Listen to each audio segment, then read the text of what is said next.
Happy Monday, degenerates. Welcome back to the Die Hard MMA podcast. Your host, your boy, as always, Clint, right here for you, breaking down fights. We do it every single week, and I should be wearing a different shirt.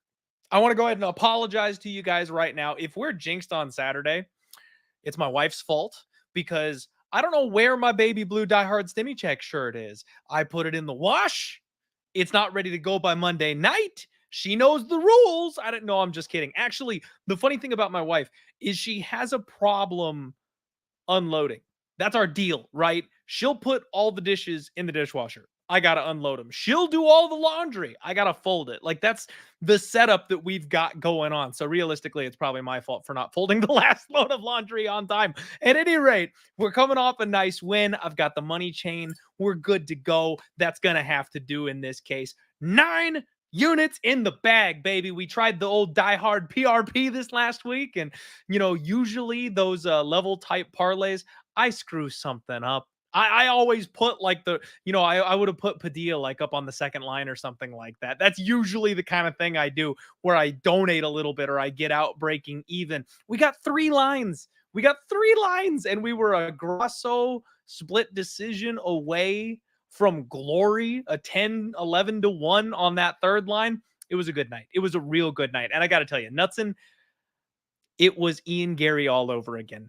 If Knutson had just decided to look for a rear naked choke when her opponent turned her back, I don't know, 2 or 3 times before she did when the final bell rang, that sub was there. It was there all freaking night. So we lose the inside the distance prop. That was really annoying. At any rate, I'm excited to talk fights with you all. What's up, everybody? We see Dixon Sider in the house already shouting out the OnlyFans fade. It's been a legitimate angle so far in 2023, so we'll have to keep an eye out for that. My guy Mushroom in the chat. We've got Air Dog already shouting out his favorite bet this week.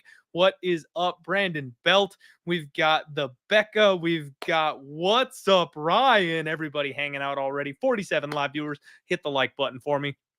I'm going to have to apologize to you guys. I am sweating a couple of football bets. Not only is it Monday Night Football, but it's a double header tonight. And your boy has got a couple different fantasy leagues going right now. I am currently projected 51% against UFC bro picks. You know, Justin from MMA Twitter, those of you who know him. And that is one I must win. I always want to cause the utmost pain to the people who I love the most. So I need to win this tonight. So if I'm glancing off to the side a little bit, that's what's going on. To help me pick up the slack this evening, I've got a very special guest for you guys. One of our absolute favorites, the number 1 in your heart and in the MMA interviewing game, none other than James Lynch himself. James, my guy, how you doing tonight? Doing great, Clint. I can't believe you don't do your own laundry. That was the most surprising part of that intro. I do my own laundry, but everyone's got their strengths and weaknesses, so I can understand that for sure. But thanks for having me on, man. Always love talking fights with you. It's been too long, James. We appreciate you being here. And man, that's just like I said, that's just kind of the deal, you know. Ever since me and the wife got hitched up, that's the way it's always been. She likes the way I fold between you and I. I'm better at folding than she is. I don't know what she can't figure out how to like fold the arms in right. There's always wrinkles. I do it nice and smoothly. So that's the deal we worked out, you know. She'll wash it all folded. It works out. There you go. No, got to have those rules, right? Yeah, it's play to your strengths and weaknesses. That's right. That's right. That's exactly it. I had to correct myself because if the intro is just me smashing my wife for not having the shirt ready for me, I'd hear about it later. So I had got to smooth that over just a little bit before we moved on too far. How'd you do last week? Wild card. Yeah, it did all right. I didn't have a lot of bets last week, actually. I had Holland in the co-main event. Really, it's just another reminder not to bet Kevin Holland like a lot, because it's just like, again, I think he kind of gave that fight away a little bit. But I did have the over. I did have the fight goes the distance as well, and that was a lot of people. I was actually surprised to see that the fight goes the distance was plus money, so that was good. And then the main event, I had Shevchenko, but I had the over and I had the fight goes the distance. So again, in that case, helped out a little bit. That was a close fight. I know it's funny. So I had Shevchenko going in. I thought Grasso won. So I was going to ask. It was very close. Like, again, I could see the argument for that fourth round going to Val. I gave it to Grasso, but very close fight, and really curious to see what's going to happen going forward. Because they really should do the trilogy, but then also this is turning into Brandon Moreno and Davidson Figueroa all over again. That's exactly the comparison I made. So I think, I talked about this on my show this morning. I kind of think they should just split them up. You've got Manon Fiore, you got Aaron Blanchfield. Get one of them to like split that up a bit. You can always run it back later, maybe. I know Valentina's getting up there, but I would like to see Grasso and Blanchfield, and I'd like to see Fiore and Shevchenko. I think those are the fights to make. I got you. So it's interesting. I'm glad to hear that you scored it for Grasso, because I'm getting called out all over the place online for scoring it for Michael Grasso. Like, it wasn't a robbery or anything. It was close, right? Like some of those rounds, that 10-8 scorecard was awful. We don't need to, dive too much into that, but it was just a close fight. Like there's a lot of different ways you could look at some of those rounds. Again, like it was just like so back and forth, and it was a good fight. And it annoys me when I hear people say it for sure was this way or the other. No, it was a close fight. We get those every now and then. Completely agree. And that's where I was, honestly, I was totally fine with, now I admitted this online. I was like, look, I'm happy I got to save my money, right? Like I had a big fat bet on Grasso, and I had the third leg of a parlay on Grasso. So I saved a lot of money with that draw, thanks to the push. However, I am more interested in integrity for our sport than I am in one night's worth of, profits or losses. So I prefer them to score the fight correctly and then not have that phantom 10-8 round at the end of the fight. So a very, very interesting situation, but I'm definitely glad to see that, somebody else has a level head on their shoulders. I think the R word gets thrown around just a little too much. The robbery terminology for decisions. Oh, yeah. You're right, man. It was a close fight, and that's all it came down to here for me. Round 4 was the swing, I think. Yeah, big time. And again, there's a lot of different ways you can look at that. I know we have, obviously we have unified rules, and people sort of look at it, based off what their perception is on it. But it was a close fight. It was a great fight. That's the main thing. I think, kind of going in, it was, is Shevchenko on the decline? No, she's not. That was a close fight. Grasso, was it I didn't really hear the fluke talk too much, but it clearly was not a fluke. I was at that fight. I was in Vegas for that one.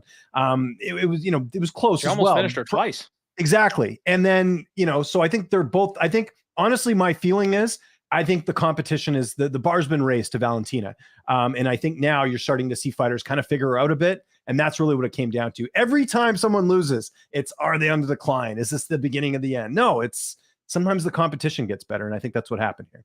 I'm right there with you. Completely agree. Unfortunately, with Valentina's age, that decline is coming. It's just a matter of how soon. What's that stat? Champions in the rematch over 35, they're like 2 and whatever. So it doesn't look good. But I don't know. She's still performing well. Like, again, if Grasso is the best flyweight in the world, and Valentina took her to that close of a fight, then she's right there, right? It's not like it was a case of like, I don't know, we've seen other fights where a guy just doesn't have it, anymore. And I don't think that was the case with Valentina. So that's my completely agree.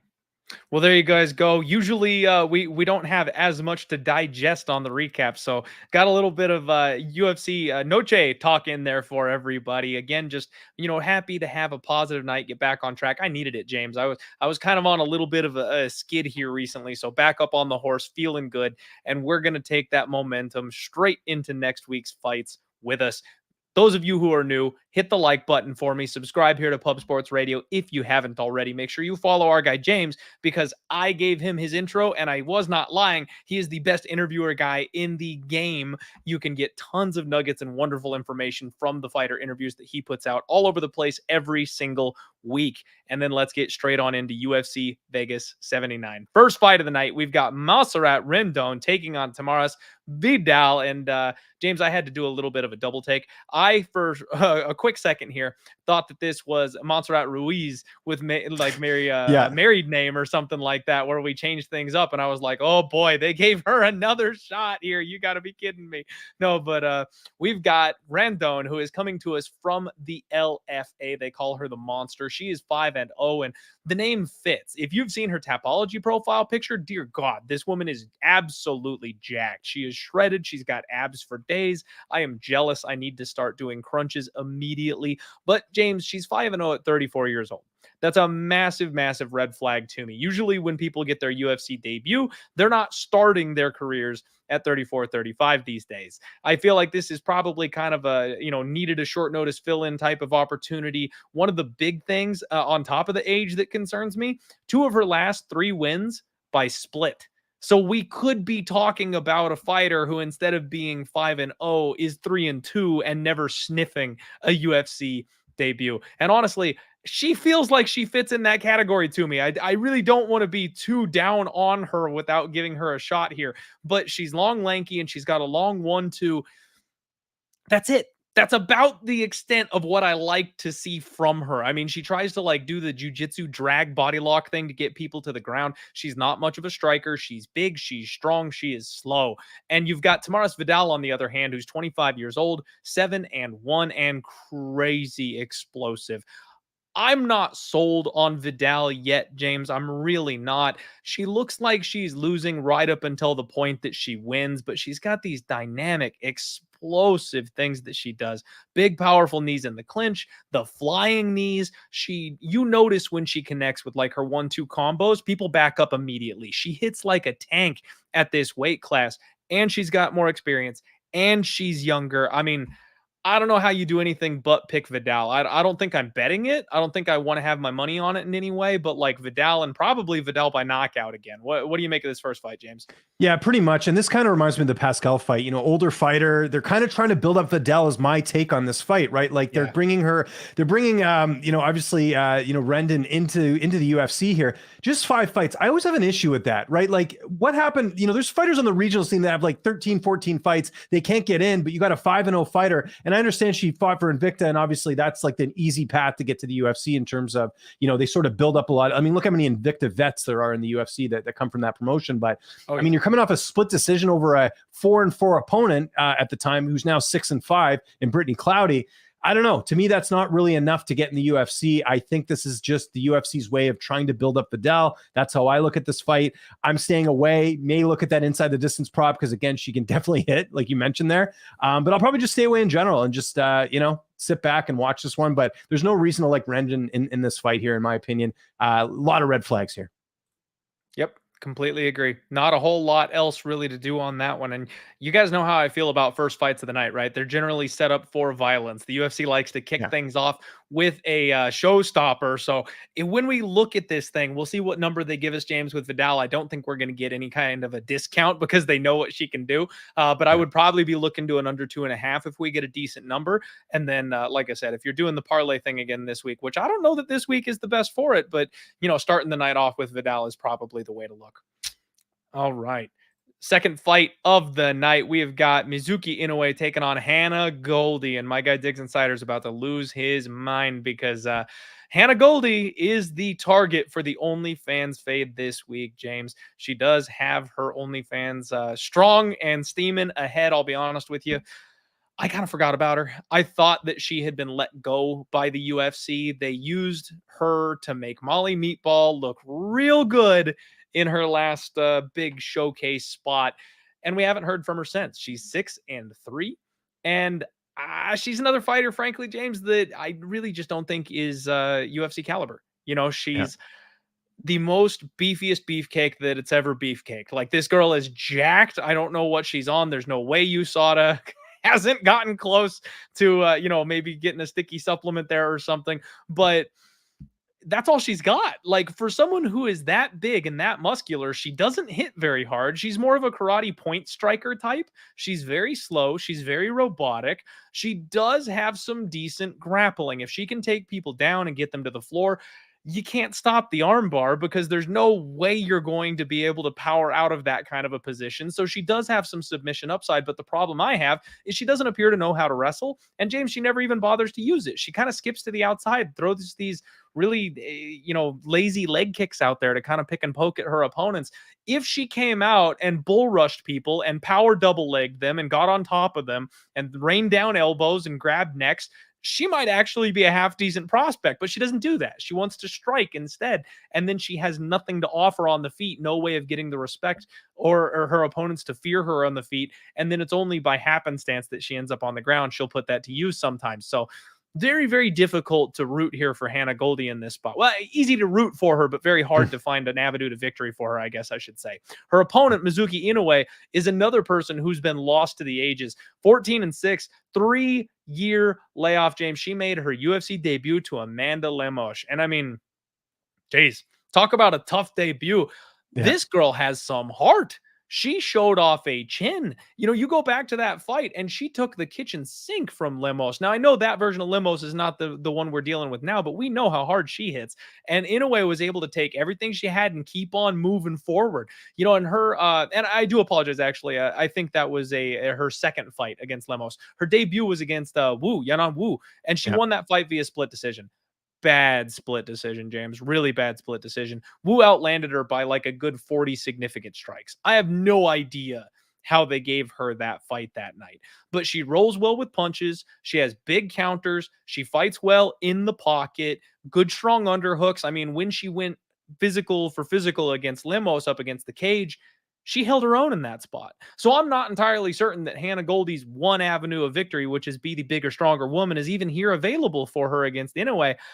I just don't like the long layoff. She'll have a 4-inch reach advantage. She's obviously the more skilled fighter.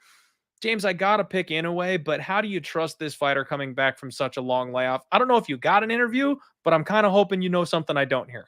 Yeah, no, I didn't actually. We were scheduled. We were trying to figure out a time, and then it never came to fruition. I don't think she's done any media leading into this fight.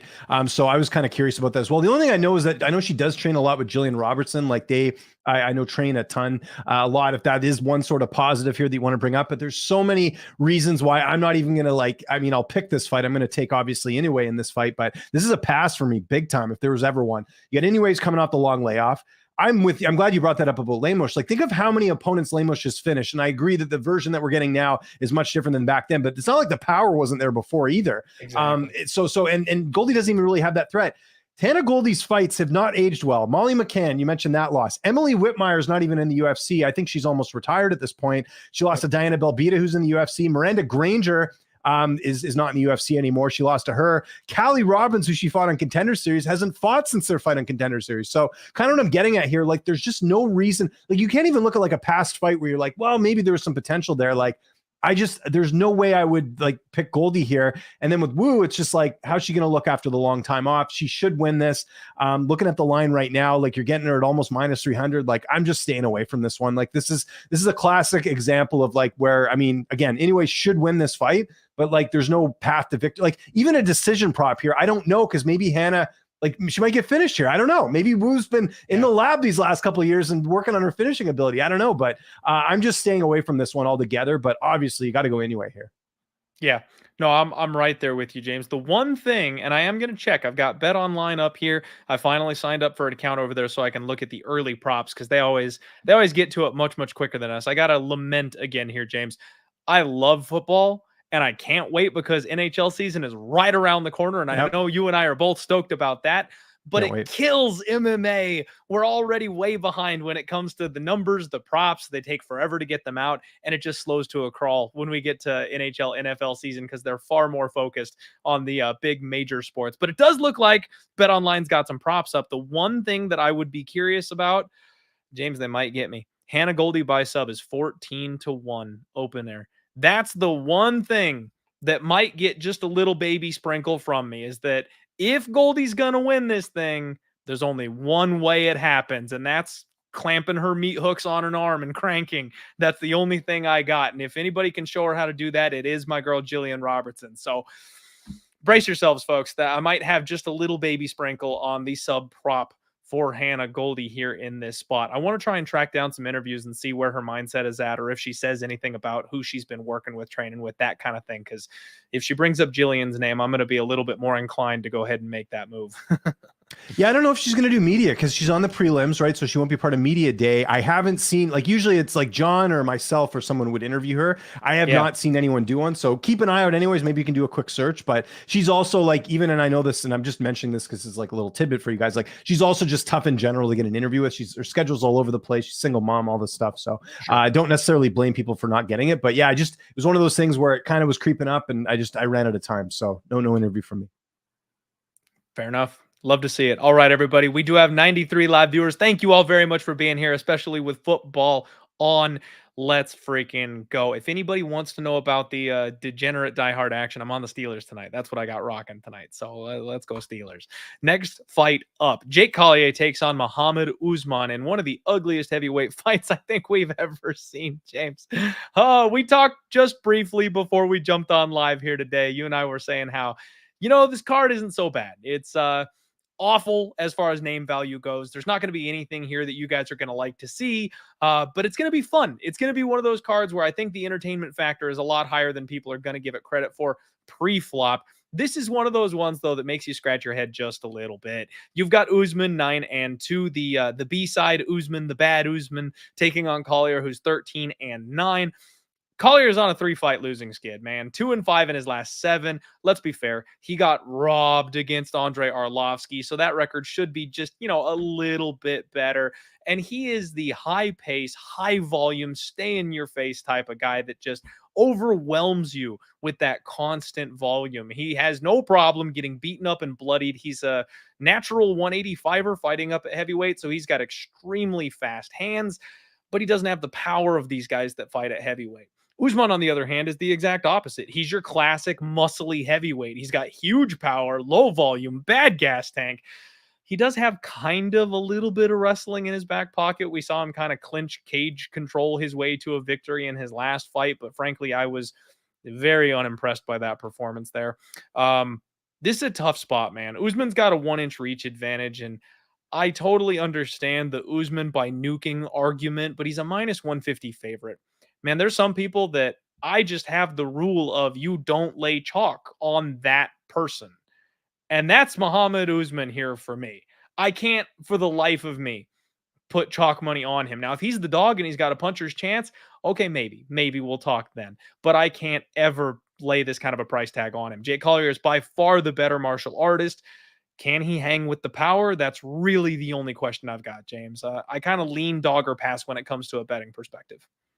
Yeah, as far as this is another one of those fights where it's just like, what are you getting here? They're obviously trying to build Usman up a little bit. I think probably still trying to, keep that last name, going, even though Kamaru obviously not a champion anymore. But if you look at the matchmaking, it's very strategic, right? Obviously, he had the Ultimate Fighter finale against Pauga in a fight that I thought he was losing, and then he came back and kind of knocked him out and got the victory there. And then his last 2 fights, have been interesting. Or sorry, those have been the only 2. Junior Taffa, I mean, a guy who's got 4 fights. Like, again, that's sort of strategic matchmaking here. I think with Collier, he's a fan favorite. He's fun, like he's kind of interesting looking guy. But I just think again, we're not seeing, like you said, anything special with him at heavyweight. No, like major knockout power. Nothing really sort of insane that way. You don't see fighters get another matchup after 3 losses in a row. I'm gonna take Usman here just because I just slight just with the simple fact that I've been a little bit more impressed with what he's done lately as opposed to Collier, but. This is one betting wise. I'm with you. I think it's dog or pass because this is a coin flip. It really is. Like, I don't know what you're getting because I thought again the Arlovsky fight he looked good, but then some of the other performances he's had, it's like, how did you lose that? That's where you kind of lose me a little bit. And I always bring up this fight. I'm going to bring it up again. That fight that Mohammed Usman had in PFL still stands out like a sore thumb against Brandon Sales. Remember, he just it was all. I remember watching that and being like, man, he is undersized for the weight class, and somehow he's still getting wins at heavyweight. Now I did see he's back training at Elevation Fight Team, so maybe that'll help a bit. But I don't know. It's I can't lay a bet here either way. I'm just going to pass on this one.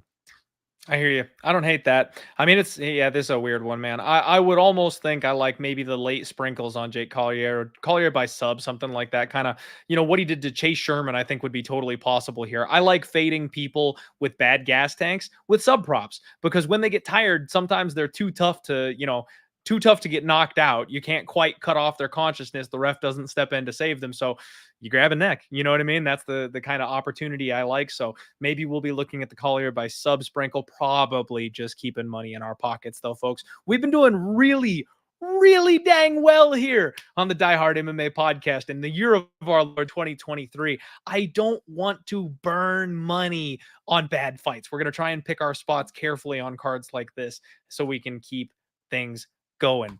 Speaking of keeping things going, Jacob Malkoun takes on Cody Brundage in the next fight. And Cody, my guy Cody. James, I don't know what to do with this kid. The notes that I have in here is that he flashes brilliance. The kid is big for this weight class. He's got so much power and so much muscle. He can wrestle. He's got a tight squeeze. And he just finds a way to lose. He falls apart in every single fight. I don't know what is going on. It seems he's like almost like a gym hero type of fighter. You know what I mean? Where he does everything well and he's got all the tools, but then fades under the bright lights. He's got some serious power on him, man. He had Rodolfo Vieira stumbling in that fight, James, and that's something even Chris Curtis couldn't do to that man. So he's got that one-hitter quitter type of power. He's a strong wrestler, but when he gets tired or when he starts to feel the shift there, he jumps Gilly. Do not jump the guillotine, Cody. If you're listening, please, for the love of God and all things holy, do not put yourself on bottom again in this kind of a fight. And he's facing maybe the worst fighter possible for that kind of an issue because he's a front runner.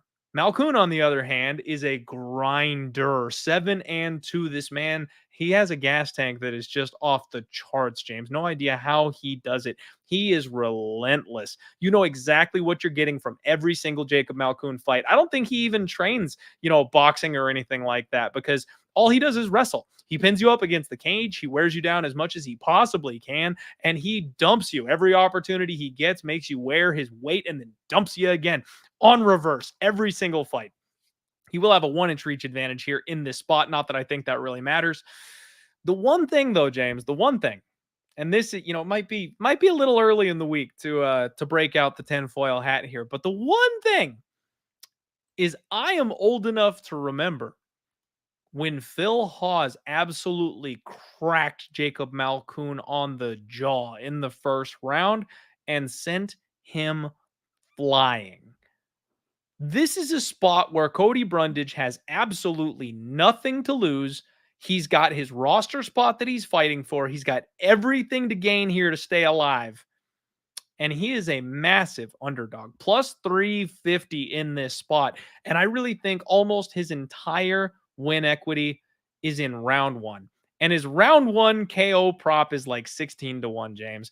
That's going to get some of my money. The way this guy fights, I think he knows he can't go gas tank for gas tank with Jacob Malkoun. But I don't think Jacob Malkoun is all that durable. Phil Hawes is not a guy that's really impressing people these days, and he sure as heck isn't knocking many people out right now.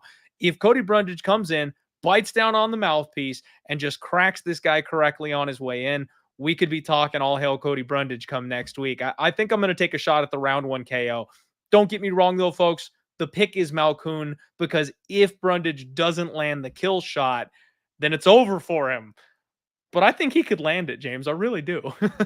Well, kind of shades of Tresean Gore, right? That was a fight where he was, a lot of people felt like Gore was going to win, and he went out there and got the first round finish. I don't hate it, Clint. I actually think that might be worth a little sprinkle, every now and then. I did have a chance to speak to Cody ahead of this one. This is short notice. We should mention 2 opponents that Malkoun has gone through. So this is his 3rd opponent here. But Brundage, he sort of figured he was going to get a short notice opportunity here. And I actually misspoke on my podcast today. I went back and actually looked at the interview. So Brundage did not get a new contract. What happened was the UFC let him fight out his contract. contract, right? Because like they could have easily cut him after the last couple, but I think Mick thought they Maynard were sat done. him down. Yeah, Mick Maynard sat him down and said, look, like we appreciate you stepping up a lot on short notice and all this different stuff. So he's getting another fight. He's getting his chance to keep his job here. So there is something for that. He's got to go out there and get it done. And you did bring out the fact that, yeah, Phil Hawes of all people knocking out Malkoun. I'm pretty high on Malkoun though. Like I thought he beat Brendan Allen a couple fights ago. That was a really close fight, if you remember. You know, went on a nice winning streak since then. Was not that impressed with the Nick Maximov win, to be honest. I was kind of like, okay, maybe I'm not as high on him as I could be. And that was actually his last fight. He got hurt, James. I think yeah, Maximov he hurt him a couple yeah, times in that fight.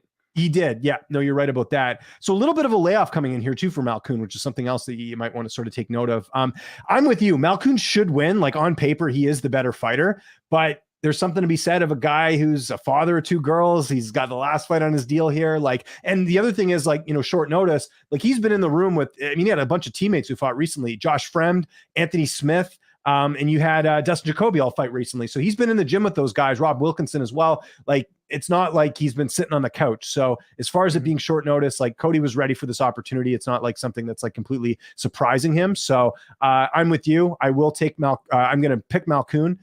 Maybe I'll lay a little bit on that Brundage by knockout or maybe the first round prop. I think that would probably, like you said, what was the odds on that? It was crazy. I mean, his KO prop is plus 650 and his round one KO is 16-1. So like I might do the thing where I sprinkle a little bit of both just in case, you know what I mean? Because you would hate for it to squeeze into round two and then him catch a knee or something like that. That's true. Yeah. Feels stupid only going hard on the round one, but I think it's more round one than not, more times than often. Absolutely. All right. Glad we see eye to eye there, James. Good luck gambling on that one, folks. Seriously, there's been a couple big favorites recently that have let everybody down. The parlay buster was extremely unexpected the last couple weeks. This money line's starting to feel a little inflated to me here on a guy in Malkoun who is, yes, a good wrestler, but beyond that, we're not sure what else he's very good at. So be careful out there in the streets. Next up, we've got Tim Means, the Dirty Bird, taking on Andre Fialho. And man, I'm already seeing the takes pour in, James. We've got some people loading up on Tim Means this week, and I kind of get it. So I've been on this show a couple times, and diehards, I've told you all several times, I do not like Andre Fialho. I think he's a fade. I think he's a guy we can make money going against. I'm not impressed with him. We called the round 2 KO for Jake Matthews against him. One of the biggest moments we had all of last year. Fialho is on a 3-fight skid, but he's training out of a good gym at Killcliff FC. He does seem to be like a good hammer, bad nail type of fighter. And if he's not beating you in the first round, more often than not, he's just not beating you, James. Like, I don't know what it is, but he seems to have striking that people can figure out. Now, I'm not a high-level striker. I did a little bit of boxing and a little bit of Muay Thai. I took one liver kick and decided I was a BJJ guy. So I didn't do a whole lot of striking. I am not the guy for the super most technical analysis on the way that you strike. But I saw that left hand was going to be there all day and all night for Jake Matthews. And I think a lot of people are going, you know what? He's gotten KO'd in his last 3 fights. I know Dirty Bird can strike. Let's go to Dirty Bird. And I think this is a completely different matchup. You've got an old and busted version of Tim Means. He's 39 years old, and I love the guy. He's been a staple of the UFC. He's had some really great showings, but at 39 years old, I mean, the cliff is here. It's not coming, it's here. And his last 3 losses, 2 of those by finish, by sub. He has been leaving his neck out there, James. Tim Means has been really forcing the grappling in situations and leaving his neck there to be submitted because he just doesn't like getting hit anymore. This is a guy who's got tall man's defense, who's lost his speed. He can't roll out of the way of punches anymore. He leans back and he's still just slightly in range. And when he gets hit, he kind of does this. I mean, he like hunches and like gets his arms up and then like shuffles his way into range. I mean, give the guy a walker in there. He'll get closer to a body lock that way. I mean, I think this is a spot where Fialho is going to get right simply by being the younger fighter and, believe it or not, the more durable fighter. And the one thing that Tim Means has always been exceptional with his striking has been his kicks. He's not a boxer. He's not going to stand in the pocket and that mean left hook that Jake Matthews has. That's not in his arsenal. So I don't think he's going to be able to get to the chin of Fialho the way that some of his previous opponents has. And to be honest, the opposite, though, I think is very true, that Fialho will be able to get to the chin of Tim Means. And I don't think that body locking and grappling this monster Brazilian is a path to success for Tim. I think you can probably get a Fialho KO or sub line in this kind of spot. I really think the kid finishes and keeps his roster spot. Interesting. I'm on the same side as you as far as the pick. I think Fialho probably wins this. I kind of like Means by knockout in this situation, and here's why. If you look at the last three opponents that Mean has fought, Morono, Max Griffin, Kevin Holland, I think they'd all beat Fialho. I really do. Not to mention the fact, I think 6% of Fialho's wins are by submission. Like, that's how Means is losing, is by putting his neck out there. If he's not getting submitted, he actually ends up in pretty close fights. Remember the Max Griffin fight? Like, Max Griffin's not bad. Like, I know he's not lighting the world on fire, so to speak, but I kind of see this as a spot where, Fialho's, again, there's a lot of reasons to like him and him to be able to go out there and get it done.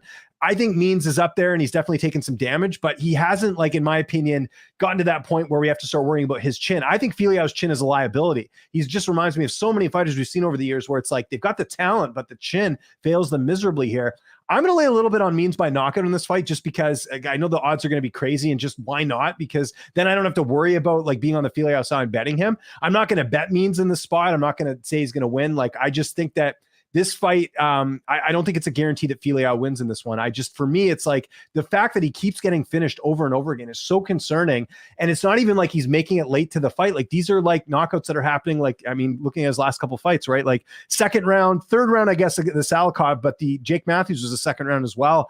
Like, Tim Means, I think, is durable enough that he could potentially push this to a decision. And I think if it does go the distance, Means could potentially, pull this one off here. So the pick is going to be Fialho, but I'm going to lay a little bit on Means by knockout, just because I just don't trust that chin of Fialho at all. I'm a lot less high on Fialho than you are.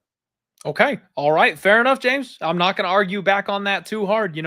This is one of those guys that, frankly, he's not a guy I want to lay chalk on, but Fialho is a decent sized favorite in this spot. Tim Means seems to be a very popular underdog pick this week. And you guys know me. It's not a Die Hard show unless I'm fading the public in a certain spot. And I think this is it. I think it's that spot where everybody's piling in on Means because of how bad Fialho has looked. And I just don't think this is the right matchup for it. And if this price, that's the big thing here for me, James. If the money line here gets much lower, I will be forced to make that bet on Fialho. And then I don't even have to worry about the method, whether it's KO sub or decision. If he gets down into the minus 140, minus 150 type of ballpark, and he's already sinking to minus 170-ish, I think I'm just going to have to take a small shot on the favorite, plug my nose and go, I know this is nasty, but I do think the younger guy gets the win here. Fair enough. Yeah. Interesting fight for sure. It's going to be fun. I think there's going to be a lot of people going back and forth on Twitter on that fight.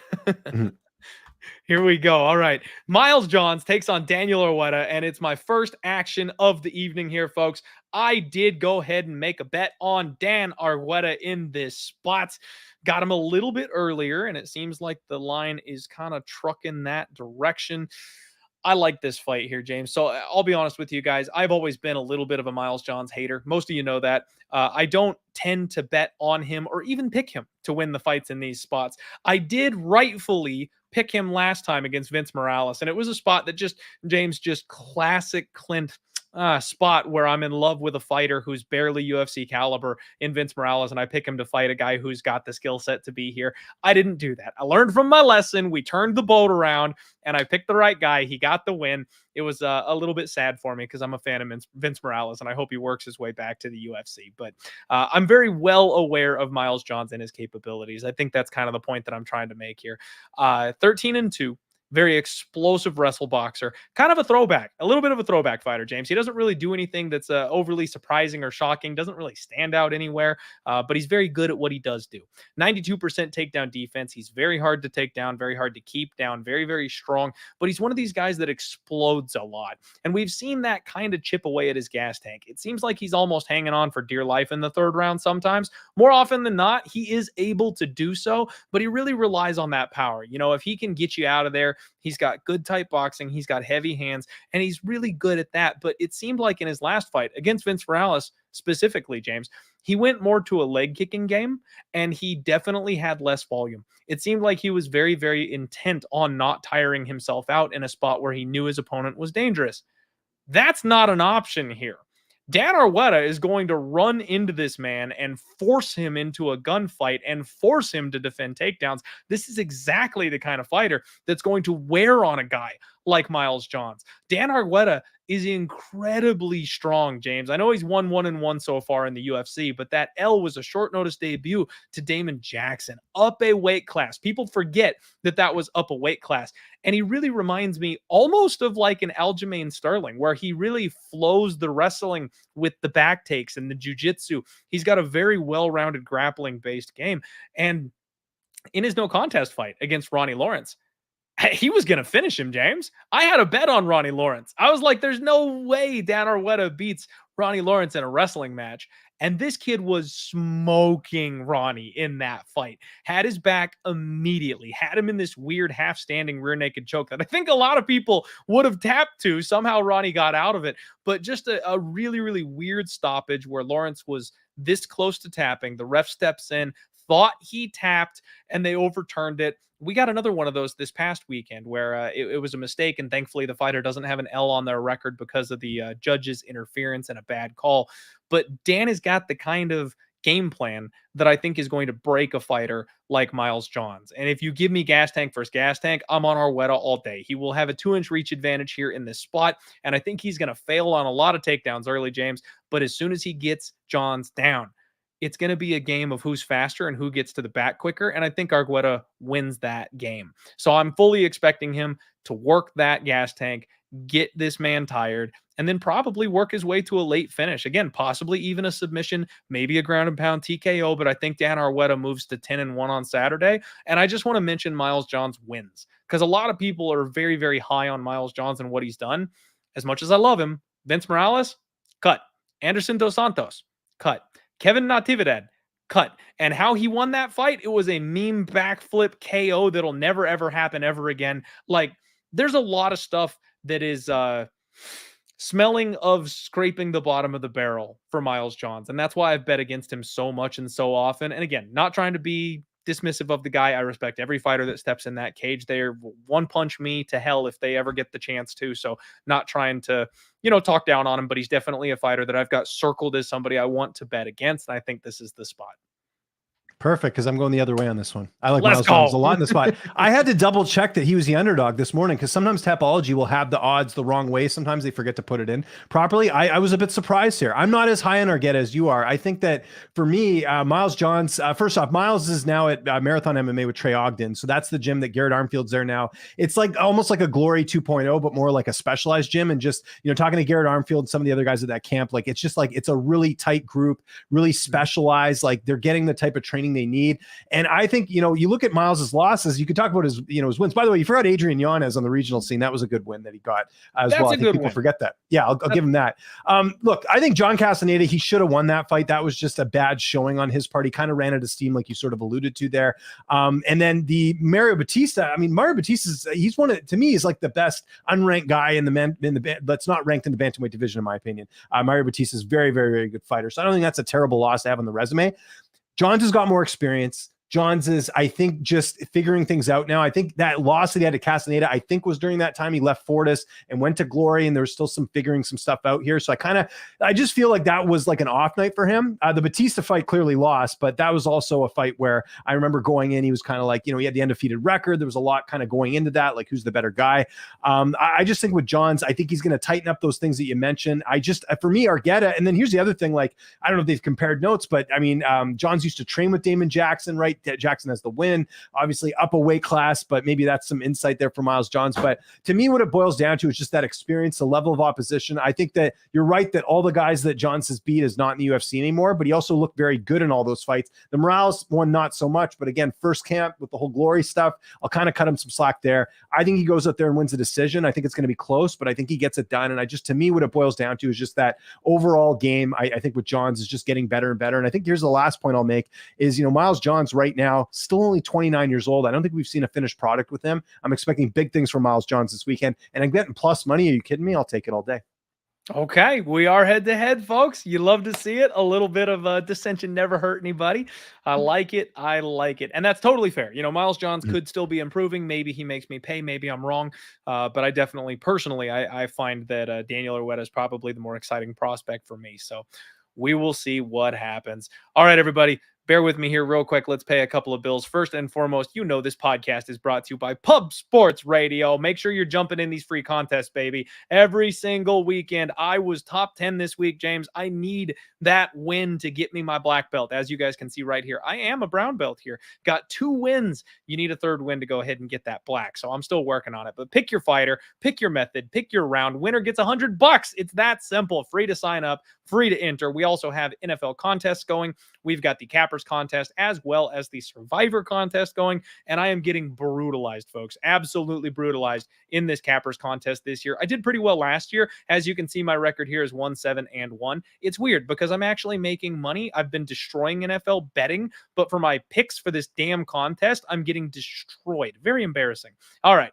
Next up, Spectation Sports. If you guys need regional scene MMA, they are back in full swing. Cage Titans has a very, very exciting fight coming up just this week. Joe Giannetti, who is knocking on the door of getting back to the UFC in the main event. You'll love to see it. Lights Out Championship just a little bit later at the end of the month. Use promo code Die Hard for a 20% off on your subscription if you like regional MMA. It's kind of the only competitor out there to the UFC Fight Pass. If you want to see some of these better regional shows, make sure you check it out.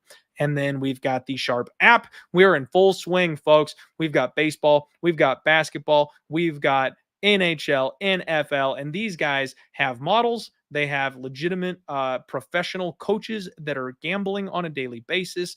They've got spreadsheets. They have a whale that they tail, big time action people, obviously, that are betting far higher amounts than we can afford. Make sure you check out the Sharp app, and I will give you guys a freebie. One of the coaches that's super hot over there has Cleveland, Pittsburgh under 39.5 for tonight's game. That is just about to kick off. So if you want to tail the Sharp guys, they're going under. Last, but certainly not least, bet openly. Folks, you've heard me talk about it time and time again. And if you haven't signed up, I don't know what you're waiting for. Bet openly is peer-to-peer betting. That means they cut out the house. There is less juice because of it. And with that, we are all saving money as gamblers. This is a fantastic resource for you guys.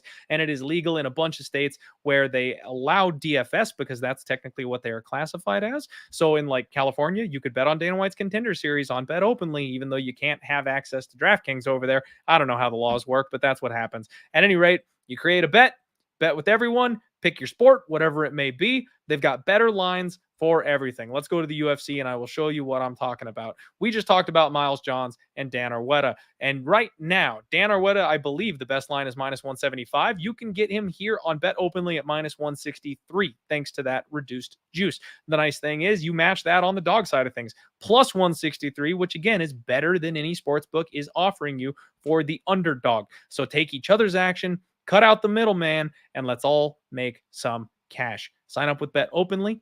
Use my code that will also be in the description down below, and I will get those of you viewing live a link in just a moment. Let's move on to the next fight. We have got Charles Jourdain taking on Ricardo Ramos. And the one thing really, James, that stands out to me here is they have got to update this picture of Ricardo Ramos on Tapology. What are they doing? He doesn't look anything like that anymore. The man's got a beard, for God's sake. I really like this fight, James. I really like this fight. This is going to be a fun one. Jourdain is maybe like, since Jess dropped her last decision, he's got to be the guy carrying the flag for Canada yet again. Canadian MMA. Oh, you guys are in shambles. I hate to say it. I love Canada. Mike Malott. Don't forget about Mike Malott. You know what? You're right. Mike Malott is definitely your champion at the moment, and that's a good one to have. He seems to be really putting it together right now. But you kind of need the BNC squad, right? You need some people to step up so we can fill out a Canada MMA card with a win streak rather than a loss streak. So you really need Charles Jourdain to do some work here. I love this guy. He, unfortunately, though, is a bit of a Diaz bro, James. He comes in for an exciting fight. He just wants to throw down. He doesn't play the game. So he's kind of got poor IQ. He doesn't really have great takedown defense. He's willing to take the fight anywhere and everywhere it goes. And sometimes that means he's playing off his back, looking for submissions way too long because he's just trying to be exciting and doesn't get up the way that he needs to. 48% takedown defense. This man never met a double leg that he didn't love and want to go down on. So I don't know what to tell you about Charles Jourdain, but the one thing I love about him is he always turns up late. Deep in the fight, when the chips are down, round 3, this man is coming forward and he is blasting people. That's all he's looking for, is trying to get the kill deep in this fight. And that's fun. That's fun for the fans. That's fun for the viewers. And he always leaves himself that parachute pull for a draw or even a win if he's down on the judges' scorecards. Ricardo Ramos, 16-4. This guy is tall for the weight class. He is long for the weight class. He chops away with the low calf kick. He's got that stinging jab that you like to see, really fast hands. He does not react well to getting hit, though. I got to wonder if he's really signed up for the Charles Oliveira character arc, James. He really has struggled early, had some chin concerns, but he seems like he hit the reset button and he's working it out. He's a really young fighter, lots of room to improve, very naturally skilled, wild dynamic striking, flying knees, spinning heel kicks. He's going to have a 3-inch reach advantage. The problem for Ramos, for me, is it seems like he needs to have a pretty fight. He needs to have a technical fight. That's when he really thrives and does his best. If you force him to brawl, he loses in those chaotic exchanges. And that's where I think Charles Jourdain is live in this spot. I actually think Ramos might be the better fighter. I think he might be the side. However, Jourdain's got that dog in him. And this is the kind of fight where I think he can force somebody into a brawl and then catch him in one of those transition moments. So I kind of like Charles Jourdain. It's minus 140. I don't know that this is a coin that I need to flip, James. I think the better fighter is at plus money, so you probably should be betting on Ramos. But I kind of think Charles Jourdain's going to find a way to win. So do I.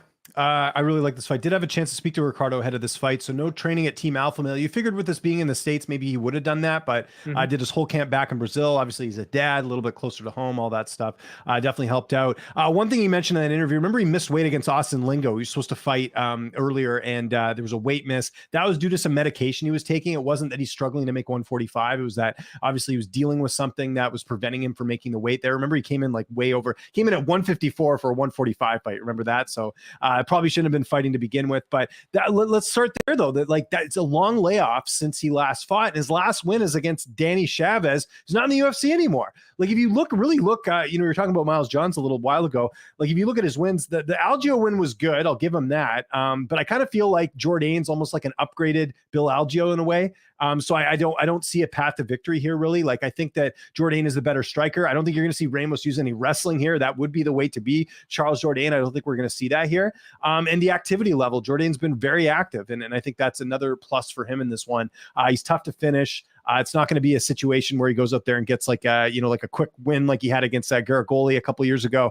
I like Jourdain here a lot. I think the line is right where it needs to be, and I'm going to lay a little bit on Jourdain as well. Maybe look at that decision prop. We'll see. I know Ramos has been finished a few times, but also, Jourdain's not like an incredible finisher. Like we have typically seen him go the distance, especially the last couple fights. I think his last 3 fights have gone the distance. Did finish Lando Venata early, but that was a guillotine choke. We're not going to see that with Ramos here. A lot of his fights do go the distance. So maybe look at that to get a little bit of plus money, but I like Jourdain right where the line is.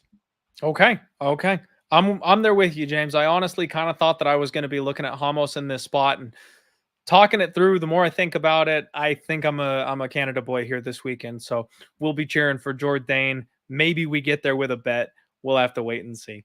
Next fight up, we've got Bryan Battle taking on AJ Fletcher. And maybe my new favorite thing the UFC does, James. We have got tough versus contender series. That's always fun for me. Yeah. You know, you've got the 2 feeder avenues to get to the UFC, and then they put them head to head. You love to see it. It's a good time for everybody. Bryan Battle, James, I don't think he's a 170 pounder. I think this kid is killing himself to get down to 170. When he cuts weight, he looks like the Beast Titan from Attack on Titan. Like his torso, his chest, his rib cage, he's massive, and then he's nothing but skin and bones beyond that. Like it takes everything he's got to get to 170, and I think he would probably be better suited to muscle up a little bit and fight at 185 with that frame that he's got. But he hits hard, and I love Pooh Bear. He's a guy I like to cheer for. I'm very excited for his UFC future. But off of the Ultimate Fighter, he's had an interesting start to his career, man. Decision to Tresean Gore. He killed Takashi Sato, and then he got grinded on by Rinat Fakhretdinov. Just had no answer for that constant pressure from his opponent. And it looked like Gabe Green was the next test for him, right? Gabe Green, a guy who's going to come forward, put a lot of pressure on you. And I don't know what Gabe was thinking that night, James. I really don't. He came forward with disrespect in his heart, and he got right on Bryan Battle, and it cost him. He didn't think about defense for 2 seconds, and Battle caught him with a gigantic counter. This kid is an opportunistic finisher. If he finds any opportunity to get you out of there, he will take it. He's got nasty submissions. He's very active off of his back. He's got triangle chokes. He's got arm bars. He can really do it all. And then obviously, he hits hard for this weight class. He's a bit of a size bully. He is huge and he can hit. His opponent, though, AJ Fletcher, is kind of, like I said, he's that next step here. It's a test for Bryan Battle to see what he's got, because he's somewhere between Gabe Green and Rinat Fakhretdinov. He's short, he's tanky, he's not quite as offensive with his hands. He's definitely got that pressure wrestling style, though. Good flowing grappling. In his last fight, he really saved his UFC gig by tapping out Thimba Garimbo, and that seems to have aged pretty well. Thimba looks to be a guy who's got some upside here after his last fight potentially, but still questions about how high a level either of these guys are. He can scramble, this kid. He does a good job of finding his way to top position, and I think this is a spot where Bryan Battle might find himself in another Fakhretdinov type situation, James, because if he throws up those subs from his back, AJ's just going to take it. AJ's just going to flow to the next position, and he's got such stocky, stubby, little powerful arms. I don't know if he's going to get caught in an armbar. I don't know if he's going to get caught in a triangle. As a guy who's tall and lanky and tried to triangle a couple fire hydrants in my life, I can tell you, these guys that are built that way, it's almost impossible. Like, you've got too much space in your legs. You can't make the choke tight enough to actually get them out of there. So it's going to be a problem. Bryan Battle, the cleaner striker. If he can keep this thing standing, I think it's an easy win. But I'm worried he gives up the takedown here to someone like AJ Fletcher, who also, by the way, has shown he's got decent cardio. You go back to the fight with Ange Lusa, unless I'm mistaken, that was at Elevation, and it was a 3-round war that they went back and forth on. So this guy can go for 15 minutes. I kind of lean dog or pass here on AJ Fletcher, and that's coming from a guy who's a lover and supporter of the Pooh Bear. What do you make of this fight, James?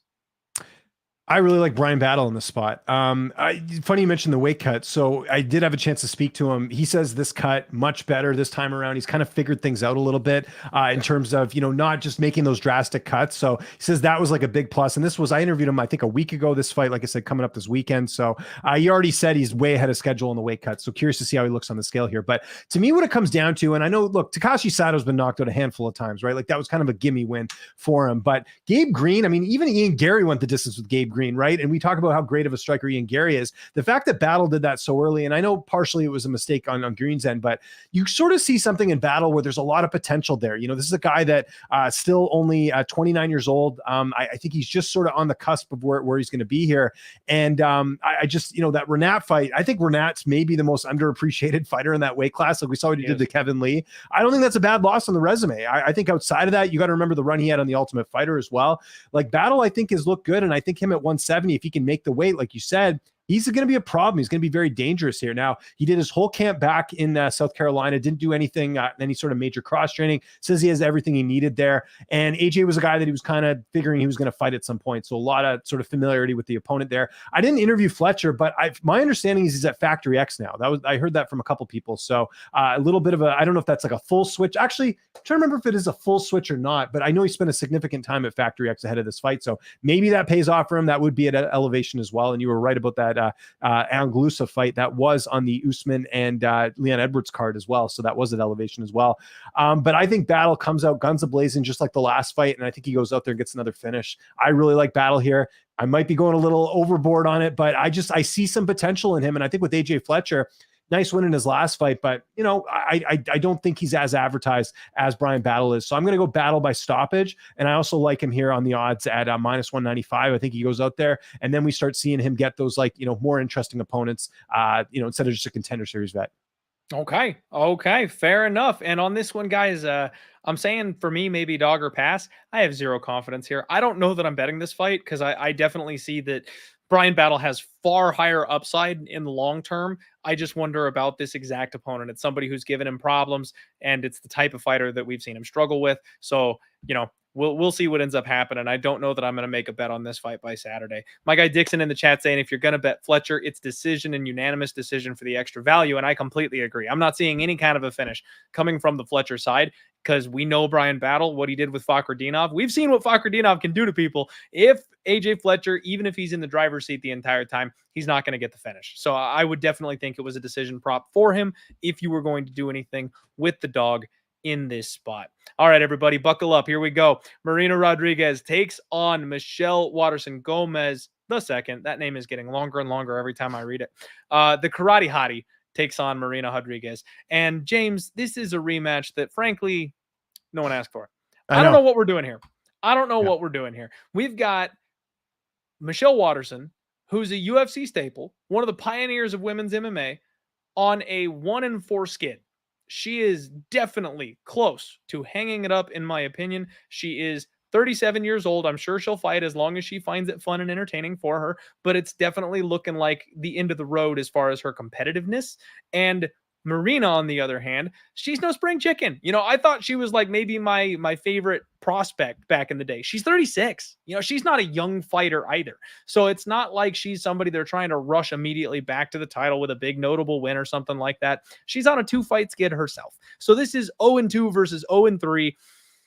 And the first fight kind of sucked. I mean, it was a 5-round main event. We're running it back at 3 rounds here. Not sure what the purpose is. I mean, Rodriguez was able to essentially maintain the distance in the range the entire night, pick and poke and prod, and kept Michelle Waterson at bay. The 1 or 2 times Michelle did get a takedown, obviously Marina Rodriguez, that's her kryptonite. She has no defensive grappling with which to speak of. She doesn't defend takedowns well either. And even worse, James, she's got less urgency to get back up to her feet. I always said that if they brought in a wrestling coach and they taught Rodriguez to grapple, to wrestle, to counter wrestle, to stand up, I think she's championship material. The way she strikes on the feet, she's incredible. She's got beautiful flowing striking. She's dangerous, but without that wrestling caveat, that's just going to be forever the giant hole in her game that keeps her down, in my opinion. And so I don't see this fight going much different, except maybe in a 3-round fight, Michelle Waterson feels like she can step on the gas a little bit more. Maybe she goes for the takedowns a little bit more, and she goes for those grappling transitions. If she does so, you know, maybe Michelle can pull the upset via decision. And you know what? I said that she was, 1-3 in her last 4. She's actually 1-5 in her last 6. And the win was a split, which I felt like was wrong, over Angela Hill, James. Like, that's a bad run for Michelle Waterson. It is hard to sit here and think that this fight is going to go any different or any better for her, unfortunately. And I just can't pick her to win in this spot. I got to go with Marina to go ahead and run it back and win that fight again as the younger fighter, as the fighter with the mental edge, winning the first one. She had a perfect game plan and it worked just fine. The only way Michelle Waterson wins is if she has an urgency for the takedown and ends up getting these grappling transitions going early. And frankly, at this stage of her career, I just don't think she can. Not to mention Marina Rodriguez never been submitted. You know what I mean? Like, and she's not someone that's easy to finish. Even if you want to compare a common opponent they've had recently, Amanda Lemos, right? Marina Rodriguez lost to her in the 3rd round. Michelle Waterson lost to her in the 2nd round. And actually that almost could have even been even earlier. And that's probably the only evidence we have other than they fought 2 years ago. Right. So I mean, listen, I'm going to keep this simple. Marina Rodriguez by decision prop, the over. Maybe you take the fight goes the distance if you want to, just in case. But I just don't even think Michelle can pull that out. Like, that was against Angela Hill. Marina Rodriguez, I think, despite her losing streak, is still a lot better than Angela Hill. Like, I just think this is 2 different fighters. And it's not even like you could say, like, Michelle's done some crazy run since then. If anything, she's regressed. Marina Rodriguez is more dangerous, that's for sure. Yeah. Yeah, I agree. So when you're talking about the Angela Hill comparison, Marina's definitely the more dangerous of the 2 there. So glad we see it eye to eye, James. Maybe we can save a little bit of time on this one. So we're both picking the favorite here. We'll stick with Marina. And honestly, man, I think that we've got someone who's tough enough to survive in this spot. But at the same time, James, I wouldn't be shocked if Marina puts her down. You know, we've just seen such a decline from Michelle Waterson that if the end of the cliff is here, I just wouldn't be surprised. You know what I mean? Eventually it's coming. Yeah, I'm with you there. All right, folks, here we go. Last couple fights. We've got 110 live viewers. Thank you all for hanging out with us tonight. I know we're going to have a couple extra 100 that are watching football right now that'll catch up with us later in the week. So those of you listening in the future, hi guys. Thanks for tuning into the show, even though you're a little late to the party. Co-main event time. You got Bryce Mitchell, Thug Nasty, taking on, you've got 50K Dan Ige. I love this fight, James. I love this fight. We've got a classic striker versus grappler matchup here in this spot. You have got the reckless, relentless pace and grappling pressure of Thug Nasty taking on 50K Ige, a man who has started to sit down on his punches, a man who has really started to swing for the fences. And boy, when he does, he's got power, James. And it's one of those things where we kind of think of him as a decisionator. I don't know. He went through this stretch where he was going to decision. But you know what that was? That was the caliber of opposition he's facing. I think it's pretty clear at this point that Dan Ige, unfortunately, has settled in pretty solidly as a UFC gatekeeper.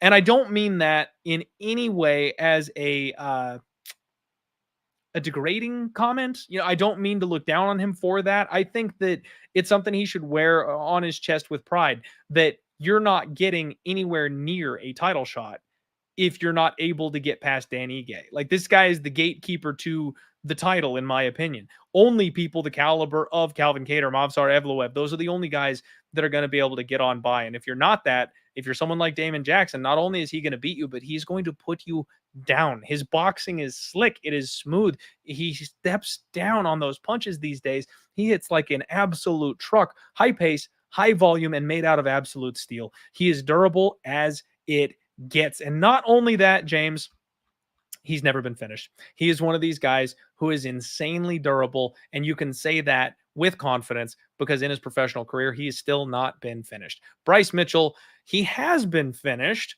although it was one time to none other than Ilia Topuria. I think the long layoff and him getting finished in his last fight has really put kind of a bad taste in people's mouths. You know, he had that injury pullout. He was supposed to fight Movsar Evloev, and it really seems to have kind of taken a bit of his star power away, I feel like, James. Not to mention his crazy ex-girlfriend messing with his trees and ruining his fruits. That seems to be a talking point these days online. I got in early on this one, James. I saw Bryce Mitchell hanging at minus 150, and boy, am I glad I did. 3 units to win 2 is what I went on that, and now he is minus 200. That ship has sailed. If you wanted to be on Thug Nasty, the number is gone. I think he's the right side, James. The one way to victory over Dan Ige is the wrestling. We've seen he's got, I don't want to say terrible takedown defense, but I mean, he's got a really bad takedown defense rating. You know, it's not that he's got bad wrestling or anything like that, but at the upper level, he just can't hang with some of these guys. 56% takedown defense. And then Bryce Mitchell shoots 3.26 takedowns per 15 minutes. And he hits at a 44% accuracy. That's the big thing for me. Not only does he shoot a lot of takedowns, but James, he gets them. If he wants that takedown, he is getting it. And we saw what Movsar Evloev was able to do. Dan Ige is a hard guy to hold down, but you can just chain them on this guy. 9 takedowns in one fight. That is a lot. And I think that we're going to see Bryce Mitchell go straight to that well in this spot, try to nullify that power, tire him out just a little bit, only strike when he has to, keep it at range, all in or all out, get this guy to the ground, and win a decision. I think Bryce Mitchell's going to grind this guy out. I'm on the other side. Here we go again. Here's why. Okay, so a couple things. First off, I would not put Bryce Level's wrestling at the same level as Evloev. I think Evloev's that dark horse in that weight class. If you're anyone in that top 15, you got to be sweating bullets when you get that fight offer to fight Evloev, because I think this guy's going to be fighting a contender very soon. It's a bunch of things. So, for starters, the injuries for Dan Ige, like over and over again, he had the hand injury, remember, prior to fighting Barbosa, or I think it was after Barbosa, I can't remember. Let's not forget, he retired like briefly after the Topuria loss. Like, that was really concerning after that fight. And he was not in that fight at all. And Mitchell after that fight was like, you know what? I was sick. I wasn't at my best. No, I really think he was not on that level. And granted, Topuria is most likely going to be fighting for the title next. So not a bad loss to have in the resume. But the concerning part was that it wasn't even competitive. Dan Ige has been in there with better guys for the most part, other than Topuria. Topuria, like I said, right up there. But you've got Josh Emmett, a fight that I thought you could have made an argument he won that. Calvin Kattar, he's fought Evloev. He's fought a lot of the tough guys. The Korean Zombie fight was one that I think he let away looking back now. But I think that was part of that losing streak. And we saw in the fight with Nate Landwehr, a very dangerous guy, a really good stand-up. Dan dominated him in that fight. So I think we know that Dan is not in that lower tier of the featherweight, like you were sort of alluding to, a bit of a gatekeeper. But I think this is a good opportunity that high tier gatekeeper, James. High tier gatekeeper. Well, yeah, gatekeeper regardless, mid range sort of way. But I meant like he's above sort of those lower guys. Like your Nate Landwehr sort of flirting with getting in the top 15. He's obviously not there yet. You mentioned the durability as well. Like, Mitchell's not going to submit him. He's not going to probably, I mean, he's not going to knock him out. I wouldn't think, of some of the guys that Ige's fought, right? So what I really think it comes down to is the fact that Ige's been a little bit more active. You know, he's going to get in there. I think he's going to stuff some of those takedowns again. He's had a great gym at Extreme Couture. They have a lot of good wrestlers there. I don't think Bryce's wrestling is as big of a threat as you're sort of alluding to. Don't get me wrong, could happen. We've seen Bryce do that, and he did that in Barbosa the fight and a lot of other ones too. But I just think Ige's kind of seen this fighter before, and I think with him, he's, confidence is an all-time high. He's back on the winning track. He's got 2 straight wins. He knocked out Damon Jackson the fight prior to that. I think it is going to go the distance. I think if you want to be safe on either side, you bet the fight goes the distance, because I don't think Dan's going to knock out Bryce Mitchell. And then you mentioned the girlfriend stuff. There's a lot of distractions. So let's go over the list here real quick. Bryce Mitchell, briefly retired, had a bunch of injuries, right? He's been out for a bit, the long layoff coming into the fight, and he's got this ex-girlfriend stuff. Dan's got none of that. He's got another kid on the way. If anything, there's more motivation going into this fight here. So I think it's going to be a close decision, and I think Ige just slightly edges it out here. I think he's getting better. Again, we forget the age with him as well. It's not like Ige's a super old fighter here. He is, 32 now, probably in the prime of his career right now.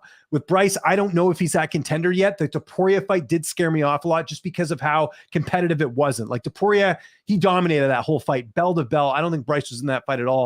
And that is what made me think, okay, maybe that Barbosa win, as great as it was, maybe that was a one-off. I think Dan Ige wins the decision here.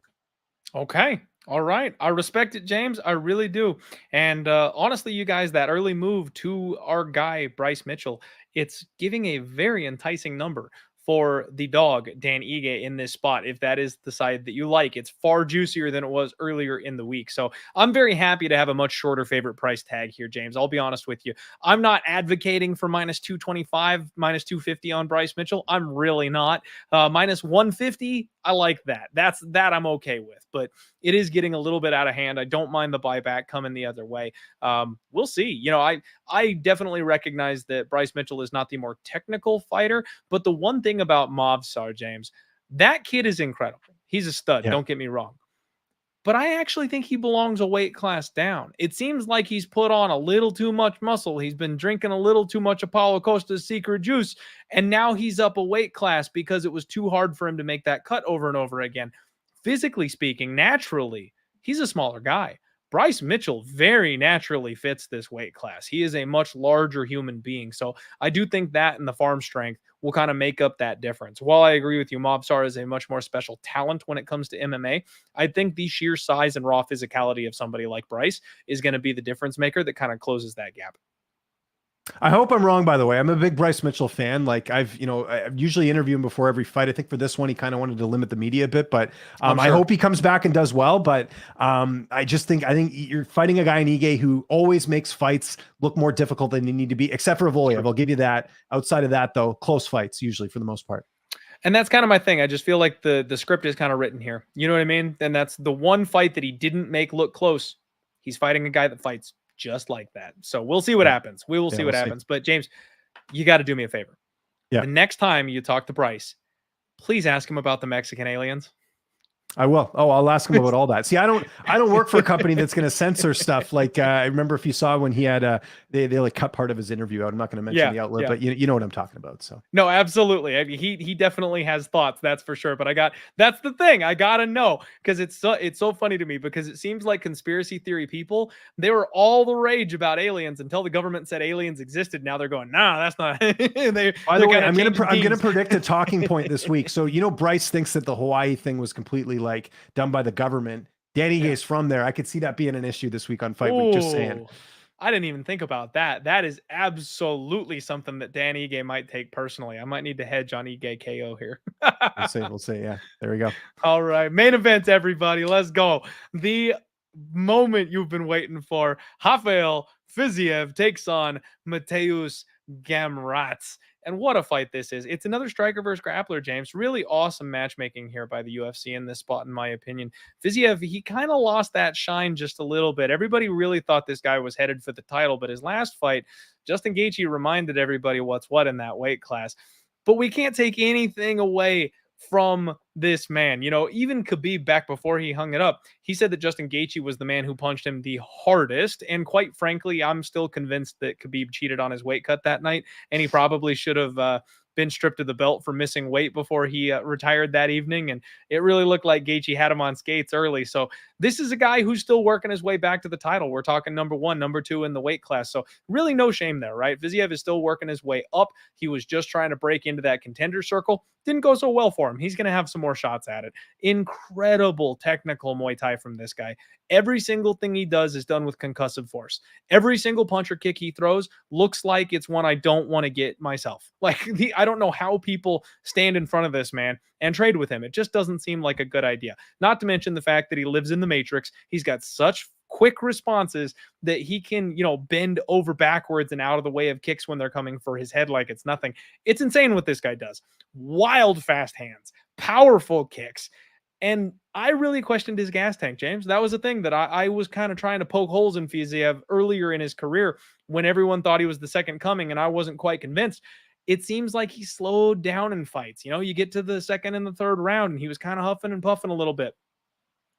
But he went 5 rounds with RDA and knocked his block clean off in that fight deep in the 5th round.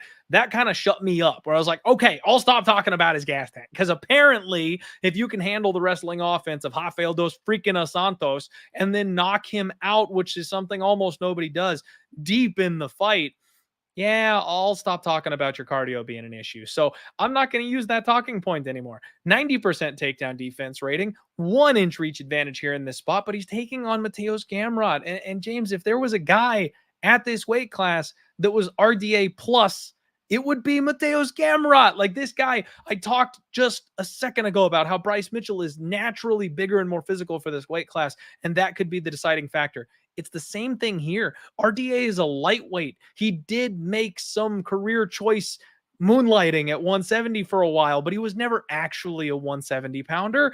Same thing here. Mateusz Gamrot couldn't make 155 if he chopped his leg off. So there's a big size discrepancy here. 4.54 takedowns per 15 minutes from Mateusz Gamrot. Just a crazy high-paced grappler. And you go back and watch that Arman Tsarukyan fight again.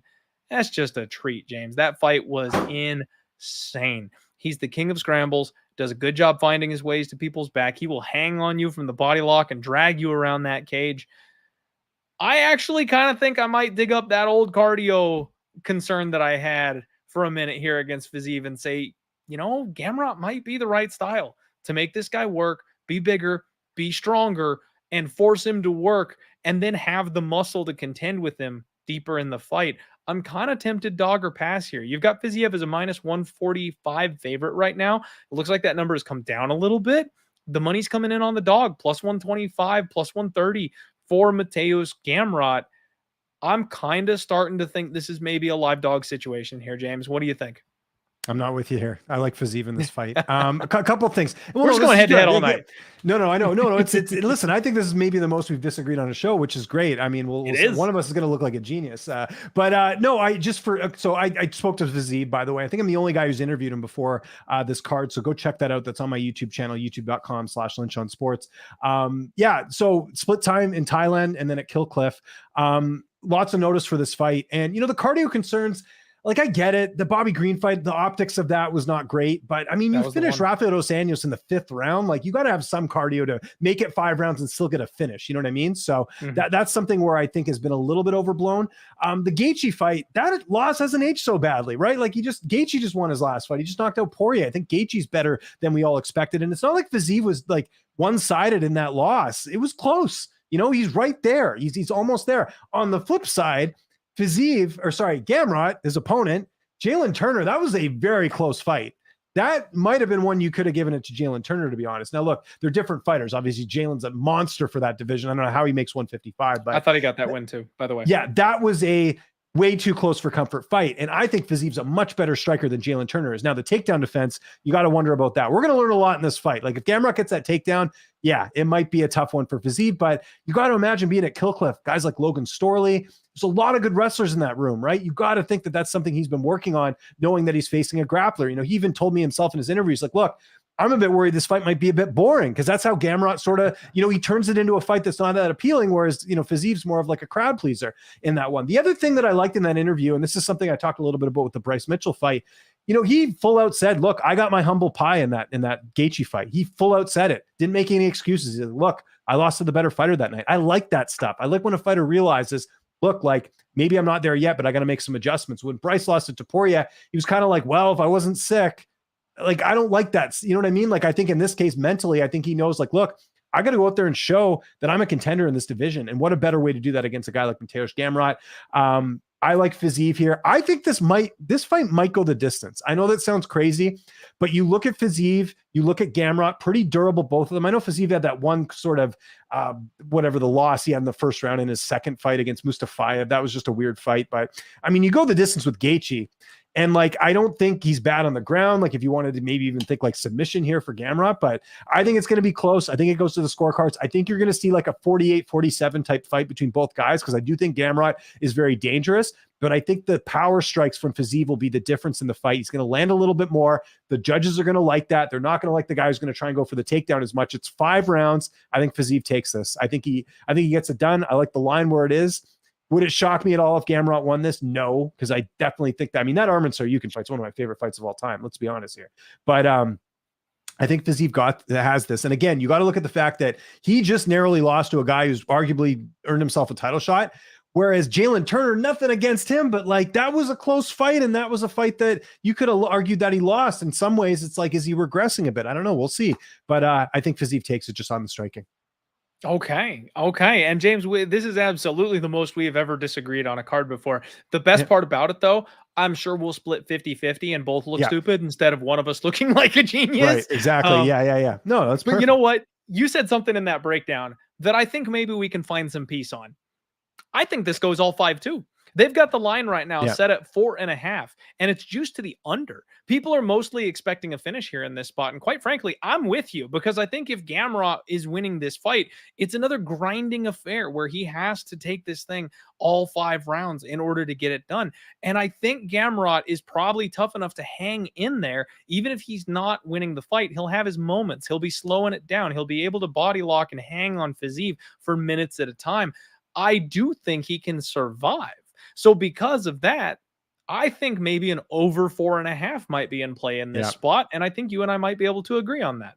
Yeah, I'd say the over, and the fight goes the distance. I mean, look at that as well. But just in case, because I could see this being one of those cards where it's like, could it have gone either way? You know what I mean? Like I could see it being a close fight, because they're both very good. I was not that impressed with Gamrot in the last fight, but maybe Turner's better than we all thought. I don't know, but we're going to find out in this fight, because I think this is really going to tell us where both these guys belong in the division. And to me, it's right near the top. For sure. And that's actually, it's interesting because I bet on Turner in that spot, and it wasn't because I was so high, or it's because I was so high on Jalen Turner, not because I was low on Gamrot. And I did score that fight for Jalen Turner. So it's a spot where that fight kind of went as expected here for me. So I'm not discounting Gamrot any, and I kind of feel like a lot of people are maybe looking down on him because the Turner fight hasn't aged so well, especially with the Hooker loss recently. A little bit of MMA math going on. You know what I mean? Mm-hmm. Yeah, absolutely. I'm looking forward to it, though. What a main event this Saturday. Can't wait. It's going to be fun. Folks, this is going to be a fun fight card. Again, guard those bullets. Be careful out there. This week is not the week, in my opinion, to go nuts on this kind of a card. I think it's going to be greasy. You're going to get some unexpected results. Hopefully no more shenanigans with the judges, but that's what we have to deal with in the sport that we love these days. James, thank you so much for joining me. That's UFC Vegas 79, folks. If you've got anything you want to shout out, stuff coming up, other shows, whatever, James, my friend, the floor is yours.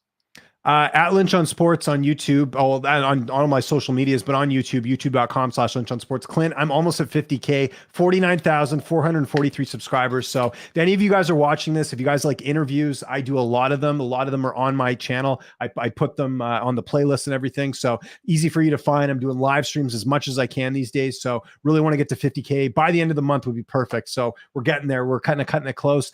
Interviewed Fiziev, interviewed Cody Brundage, a number of fighters for this card. You can check that out as well. I also produced the Gambler's Perspective on UFC Fight Pass with Nick and Gianni. Sure. We were off last week. We're going to be back this week, so make sure you look out for that on Fight Pass. We usually get the showdown Wednesday. It usually goes up Thursday morning. And more importantly, Clint, I can't wait for hockey to be back. We got a lot of bets. We're going to be comparing notes this season. I got a good feeling about this year. It's going to be an awesome NHL season as well. If any of you hockey guys are out there, definitely follow me for that as well. The degenerate action on Mondays will be back very, very soon, folks. I'll be calling out hockey goal scorer props left and right like I always do. Yeah. I can't wait, James. I can't wait. All right, everybody. Thank you so much for tuning in. Once again, do me a favor and hit the like button before you squeeze on out of here. Just a heads up, folks. Pub Sports Radio, right this very second, is live streaming the Monday Night Football games, and I'm going to join him. You know, I joined my guy, Jimmy the Bag. We did the football breakdown on Sunday, and I gave out my picks, and I believe I'm 3-1 to start the week. And this is all anchored on my last play here on Monday night. So I'm going to jump on with them after halftime and watch the second half of the football game on stream over on Pub Sports Radio. So if you guys want to hang out for some DGen action, jump on over to that other stream and join us there. We'll be having fun doing that.